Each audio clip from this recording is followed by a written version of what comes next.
If you are currently saving money, but still have no idea why it feels like you are getting absolutely nowhere, this video is going to explain exactly what is happening to you, and more importantly, how to actually fix it. There was a study done by Northwestern Mutual a few years back that completely changes how you think about this whole thing. And what they found was that the average American has less than $90,000 saved by the time they reach retirement age. Not $90,000 for the year, but $90,000 total after 40 years of consistent working.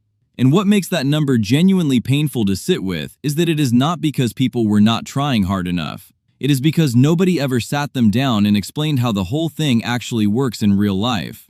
And look, I know what you might be thinking right now, because I have heard it 100 times before. You were thinking this is going to be another video about cutting your morning coffee and downloading yet another budgeting app. It is not, and I want to be very clear about that from the very beginning. What I am about to show you is the actual structural reason why most people never build real wealth, regardless of how hard they work or how much their income grows over time. The first $100,000 is the milestone that changes everything, and I do not mean that in a motivational poster kind of way. Because once you have $100,000 invested in something, growing at even a modest average rate, that money is quietly generating somewhere between $8,000 and $12,000 every single year, completely on its own, without you doing anything extra, without you showing up to work an additional hour. And that number keeps compounding and growing larger every single year without stopping, which means the sooner you hit that first $100,000, the sooner your money starts pulling its own weight right alongside you.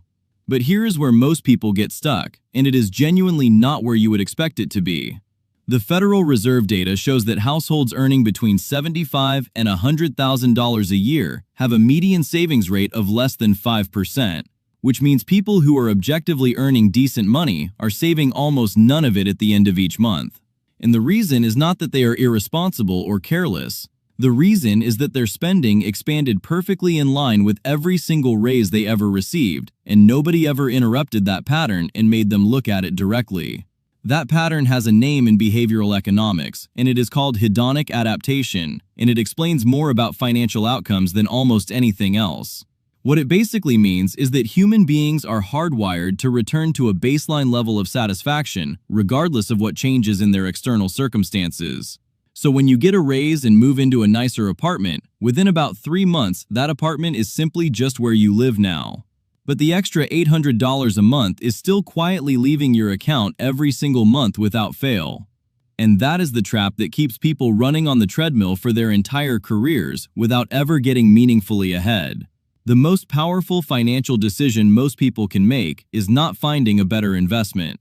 It is deciding right now that the next raise they get is going to be completely invisible to their lifestyle going forward. It is going to go directly into an investment account before their brain ever registers it as money that is available to spend. And research from Harvard Business School confirms that people who automate their savings report feeling the exact same level of day-to-day financial comfort as people who do not save at all. Because the brain adapts downward just as easily as it adapts upward, and you stop missing the money remarkably quickly. Most people assume that building wealth requires perfect timing or some level of special knowledge they have not yet acquired. And that assumption is exactly what keeps them stuck in the same place year after year. Because the actual mechanics of building your first $100,000 are far simpler than anyone in the financial industry makes them sound.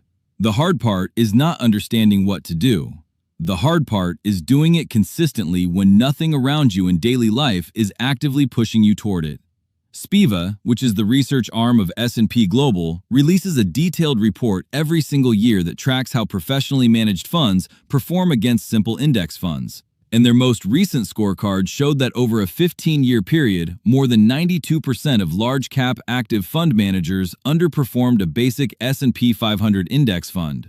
92% of professional investors with full research teams and decades of combined market experience still could not beat the index consistently, which tells you something really important about what you should actually be doing with your money, especially while you are building that first $100,000.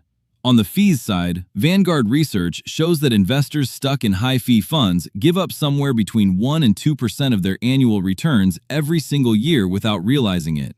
And over a 30-year period, that represents the very real difference between retiring with $800,000 and retiring with $450,000 from the exact same contributions. Just because of the fees you quietly paid on the way there without ever questioning them. Dalbar, which is an independent financial research firm, has been tracking the difference between what the stock market actually returns and what the average real investor actually earns for over 30 years. And the gap is consistently between 3 and 4 percentage points every single year. Because people sell when things get scary and buy back in when things feel safe again. Which is completely natural from a behavioral standpoint, but absolutely catastrophic from a financial one over any meaningful time horizon. The solution is almost embarrassingly simple once you see it clearly.